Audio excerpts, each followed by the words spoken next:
भारत के प्राचीनतम शहरों में से एक ग्वालियर का अपना सांस्कृतिक वैभव है। ग्वालियर अपने शानदार किलों और भव्य इमारतों के लिए जाना जाता है।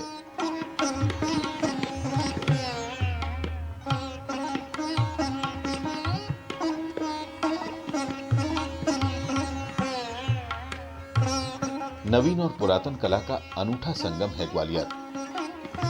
आधारभूत संरचना और नगरीय प्रबंधन का बेजोड़ नमूना है ग्वालियर।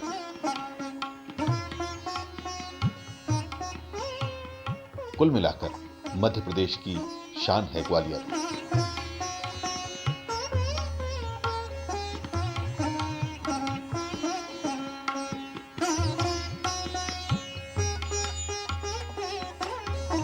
नगर निगम ग्वालियर इस प्राचीन धरोहर को, मध्य प्रदेश की इस शान को सहेज कर रखने की संपूर्ण जिम्मेदारी बखूबी निभा रहा है। चाहे शहर का सौंदर्यीकरण हो, मार्गों का चौड़ीकरण हो, चौराहों का विकास हो या यातायात में बाधक धार्मिक स्थलों का व्यवस्थापन हो, ये निगम के अथक परिश्रम का ही परिणाम है कि ग्वालियर अब पर्यटन का भी बड़ा केंद्र बन चुका है। 10 लाख से ज्यादा आबादी वाले शहर के लिए बुनियादी सुविधाएं मुहैया कराना किसी चुनौती से कम नहीं है। नागरिकों के लिए पानी, सड़क, साफ सफाई, बिजली से लेकर छोटी छोटी जरूरतों की व्यवस्था करना और अपने सामाजिक उत्तरदायित्व का निर्वाह करना बेहद जिम्मेदारी का काम है। पानी की सबसे बड़ी योजना है चंबल से पानी लाने की। वो मैं कोशिश कर रही हूँ कि मेरे इन 4-5 साल के कार्यकाल में मैं उसको पूरा करके जाऊँ। अबाड़पुरा क्षेत्र है, वहाँ सबसे बड़ी टंकी बनाई जा रही है और मुझे लगता है कि ग्वालियर शहर की पानी की जो परेशानी है उससे काफ़ी हद तक दूर होने वाली है। शहर में पानी की कमी को देखते हुए प्रोजेक्ट उदय के तहत एशियाई विकास बैंक के सहयोग से 110 करोड़ रुपए की लागत से पेयजल नेटवर्क का विस्तार किया जा रहा है। इस प्रोजेक्ट से ग्वालियर की अगले 30 सालों के लिए पानी की जरूरत पूरी की जा सकेगी। इस महत्वाकांक्षी परियोजना के तहत वर्तमान में शहर में 15 टंकियों का निर्माण किया जा चुका है और 28 किलोमीटर की पाइपलाइनें बिछाई जा रही हैं, जबकि 307 किलोमीटर की जल वितरण लाइन बिछाई जा चुकी हैं। इस योजना का 90% काम पूरा भी हो चुका है। म्युनिसिपल कॉर्पोरेशन अभी एक एशियन डेवलपमेंट बैंक से वित्तीय सहायता से वाटर सप्लाई एवं एनवायरमेंटल इम्प्रूवमेंट प्रोजेक्ट एग्जीक्यूट कर रहा है। इस प्रोजेक्ट के अंतर्गत वाटर सप्लाई और हमने स्टॉर्म वाटर ड्रेनेज के काम लिए हुए हैं। हमने आगामी 30 साल की योजना को इम्प्लीमेंट करने के लिए 30 साल की आवश्यकताओं को मद्देनजर रखते हुए वाटर सप्लाई प्रोजेक्ट बनाया है। यह प्रोजेक्ट लगभग 110 करोड़ का है और लगभग 35 करोड़ के स्टॉर्म वाटर ड्रेन के हैं। तो इस तरह से लगभग 145 करोड़ के काम हमारे वाटर सप्लाई के और एनवायरमेंटल इम्प्रूवमेंट के हैं। इसके अतिरिक्त लगभग 15 टंकियों के माध्यम से हम शहर में सप्लाई करेंगे। इन टंकियों को भरने के लिए लगभग 28 किलोमीटर की हम विभिन्न व्यास की पंपिंग मेन और फीडर मेन बिछा रहे हैं और लगभग 307 किलोमीटर की हमने जल वितरण नलिकाएं बिछा चुके हैं और लगभग हमारा 90% कार्य पूर्ण हो चुका है। तिघरा डैम में जल का भंडारण और यहीं पर बनाए गए परिशोधन प्लांट में आधुनिक तकनीक का इस्तेमाल करते हुए एकत्रित जल को विभिन्न स्तरों पर साफ किया जाता है और पानी में ऑक्सीजन की मात्रा को बढ़ाया जाता है। ये पानी सेहत के लिए ज्यादा बेहतर साबित होता है। इस प्लांट की क्षमता को बढ़ाकर प्रतिदिन 45 मिलियन लीटर पानी साफ करने की योजना पर फिलहाल काम किया जा रहा है। इससे ग्वालियर के तमाम हिस्सों में तो पानी पहुंचेगा ही, लश्कर पश्चिम क्षेत्र की पेयजल व्यवस्था को भी इससे काफी हद तक निजात मिल सकेगी। ये जो वाटर सप्लाई का हमारा ट्रीटमेंट यूनिट है, ये 45 मिलियन लीटर का है। इसमें हमने जो टेक्नोलॉजी अडॉप्ट की है वो बेसिकली जो हमारे मोती झील में जो समस्याएं आ रही हैं उसको ध्यान में रखते हुए हमने टेक्नोलॉजी अडॉप्ट की है। एक तो हमने इसमें कैस्केड एरेटर, जैसा आपने सबसे पहले देखा होगा कि पानी फव्वारे के रूप में इसमें गिर रहा है, तो उसका एक कारण ये है कि इसमें पानी में कई बार यहाँ पर ऑक्सीजन की कमी हो जाती है। तो एक कैस्केड एरेटर का हमने प्रोविज़न किया हुआ है जिससे पानी में ऑक्सीजन की मात्रा बढ़ते जाए और जो हमेशा मोती झील से पीले पानी की समस्या आती है उससे काफ़ी निजात मिले। इसके अलावा हमने जो हमारी स्लज है, जो मिट्टी है, उसको साफ करने के लिए हमने ट्यूब सेटलर का उपयोग कर रहे हैं, जो कि एक नॉन कन्वेंशनल प्रोसेस है। इससे एक तो एरिया की कमी है और साथ में इसमें हमने विद्युत की कमी होती है। जो हमारा मोती झील पे प्लांट है उसमें हमको सेटलमेंट के लिए हमको क्लैरिफिलोकुलेटर में विद्युत की आवश्यकता होती है और इसमें हमको विद्युत की आवश्यकता नहीं होगी, तो एनर्जी की सेविंग भी होगी। विश्व बैंक की मदद से स्वर्ण रेखा नदी में सौंदर्यीकरण का कार्य किया जा रहा है। नदी में नौकायन की शुरुआत भी इसी का हिस्सा है। इसके लिए ट्रायल बोटिंग की जा चुकी है। शहर में 13 किलोमीटर की लंबाई वाली स्वर्ण रेखा नदी के कायापलट पर 60 करोड़ रुपए खर्च किए जा रहे हैं। ग्वालियर शहर के मध्य से एक स्वर्ण रेखा रिवर निकलती है जो हनुमान बांध से शुरू होती है और जलालपुरा पिकअप बियर तक जाती है। इसकी लंबाई 13.65 किलोमीटर है जो कि लश्कर ग्वालियर जोन को कवर करती हुई पूरा शहर के हार्ट ऑफ द सिटी निकलती है। वर्तमान में ये जल संसाधन विभाग जो WRD है वो वर्ल्ड बैंक के राशि से इसमें काम कर रहा है और उसने इसमें lining work, parapet wall and bridges के निर्माण किए। उसके बाद नगर निगम इसकी सफाई का कार्य कर रहा है जो कि सफाई करने के बाद नौकायन आदि का समस्त कार्य नगर निगम के द्वारा किया जाना है। शहरवासियों में नौकायन को लेकर काफी उत्साह भी देखने को मिला था जब जून माह में ट्रायल किया गया था। शहरवासियों ने इसे काफी पसंद किया था। खुद महापौर समीक्षा गुप्ता ने भी बोटिंग का आनंद लेकर इस योजना को जल्द से जल्द अमल में लाने की बात कही थी। सौंदर्यीकरण के लिए शहर के पार्कों का भी कायाकल्प किया जा रहा है। हरियाली के साथ साथ शहर के सभी प्रमुख पार्कों में फव्वारे लगाए गए हैं। गांधी पार्क और अंबेडकर पार्क में बच्चों के लिए भी झूले और दूसरी चीजें मन को सुकून देती हैं। म्यूजिकल फाउंटेन ने पार्कों की रंगत में 4 चांद लगा दिए हैं।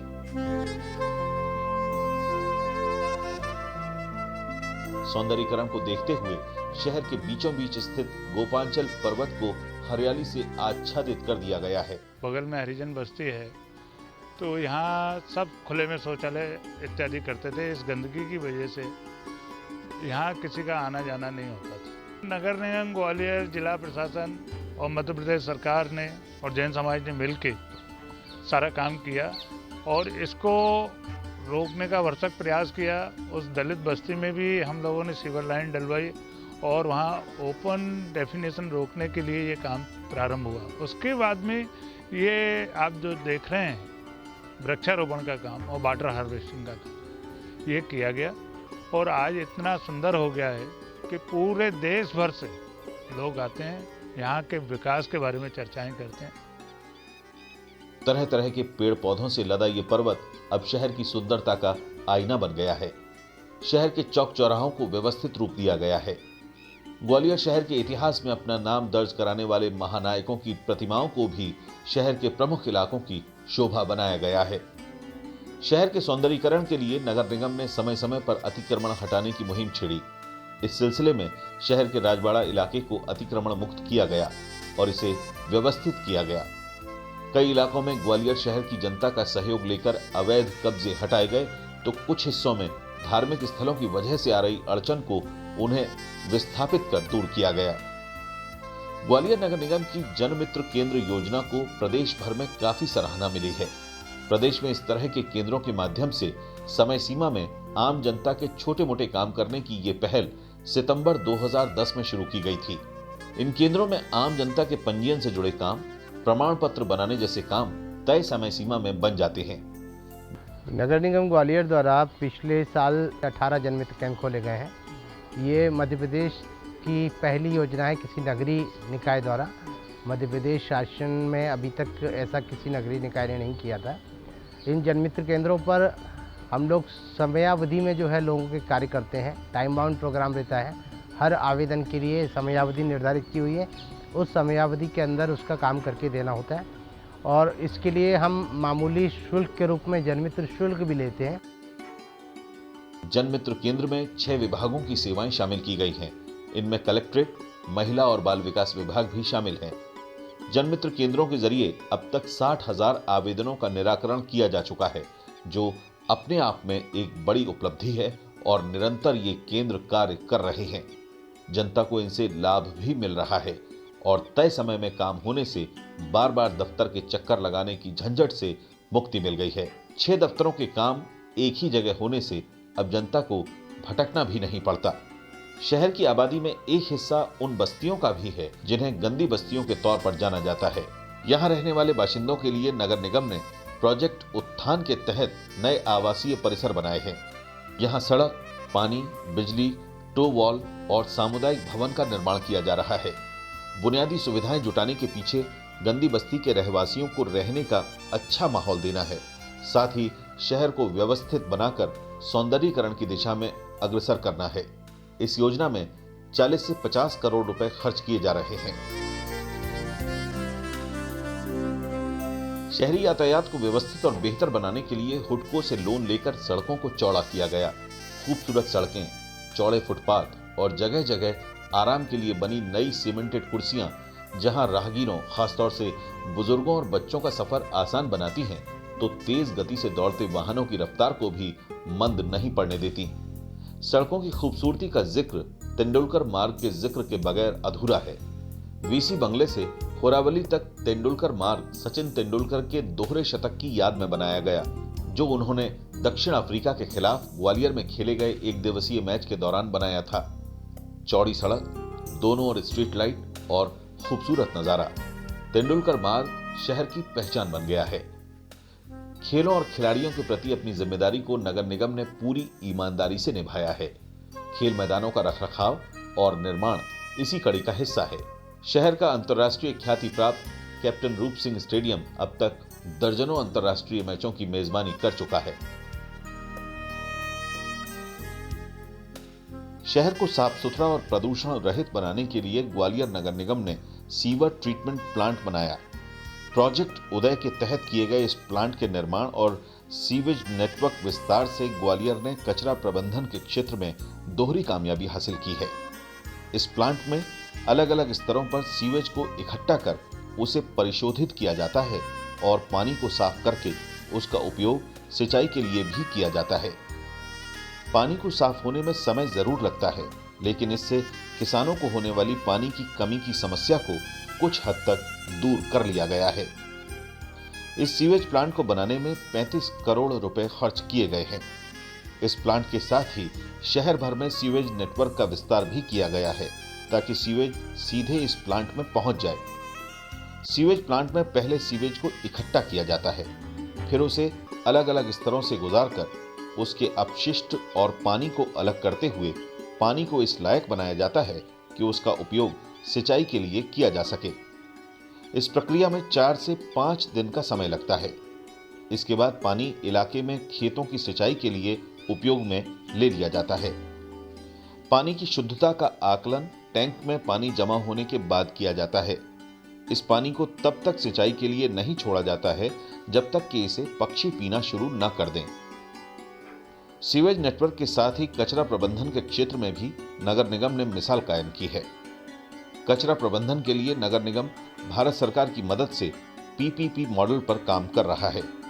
इसके तहत शहर भर का कचरा इकट्ठा कर उसे रिसाइकिल प्लांट को भेजा जाता है, जहां मशीनों के माध्यम से इस कचरे से न केवल खाद बनाई जाती है, बल्कि इसके उपयोग में न होने वाले हिस्से को जला दिया जाता है।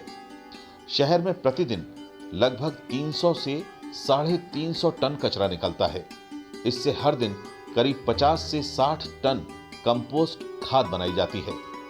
जाहिर है, इस तरह से बनने वाली खाद खेतों की उत्पादकता को कई गुना बढ़ा देती है। इतना ही नहीं, इस प्लांट में वर्मी कंपोस्ट भी बनाई जाती है और बचे हुए कचरे से चिमनियों के लिए फ्यूल ब्रिक की मार्केटिंग की जाती है। इस प्लांट से लगभग 150 लोगों को रोजगार मिल रहा है, बल्कि इस काम में नगर निगम को कोई खर्च भी नहीं उठाना पड़ रहा है। महज 1 रुपए की लीज पर 25 सालों के लिए प्लांट के लिए जमीन देकर इस काम को अंजाम दिया जा रहा है। कचरा प्रबंधन के साथ ही सामुदायिक शौचालय की पहल नगर निगम का बेजोड़ प्रयास है। शहर की साफ सफाई व्यवस्था को लेकर नगर निगम की सजगता को शहरवासियों का भी सहयोग मिला और शहर में फिलहाल 25 शौचालय हैं जो इस माध्यम से संचालित किए जा रहे हैं। इन शौचालयों में पे एंड यूज सिस्टम लागू है, जबकि 20 और ऐसे शौचालय बनाए जा रहे हैं जहां बच्चों के लिए खास तौर पर छोटी सीटें लगाई जाएंगी। साफ सफाई पर यहां विशेष ध्यान दिया जाता है। खास बात यह है कि सामुदायिक शौचालयों का संचालन एक विशेष समुदाय को सौंप दिया गया है। महिलाएं ही इसकी देखरेख करती हैं और इसका संचालन भी वे ही करती हैं। हालांकि शुरुआती तौर पर नगर निगम इन शौचालयों में बिजली और पानी निःशुल्क देता है। ऐसे एक शौचालय के निर्माण में करीब 8 लाख रुपए का खर्च आता है, लेकिन जब से शहर में इनकी शुरुआत हुई है, तब से न केवल शहर सौंदर्यीकरण के प्रयासों को तेजी मिली है, बल्कि शहर की साफ सफाई को लेकर भी नागरिक सजग हो गए हैं। प्रदेश के 14 नगर निगमों में से एक ग्वालियर नगर निगम उत्तरोत्तर प्रगति के पथ पर आगे बढ़ रहा है। शहर के नागरिकों को उत्कृष्ट सेवाएं प्रदान करने के साथ बुनियादी सुविधाओं की पूर्ति करते हुए निरंतर विकास के नए आयाम गढ़ रहा है।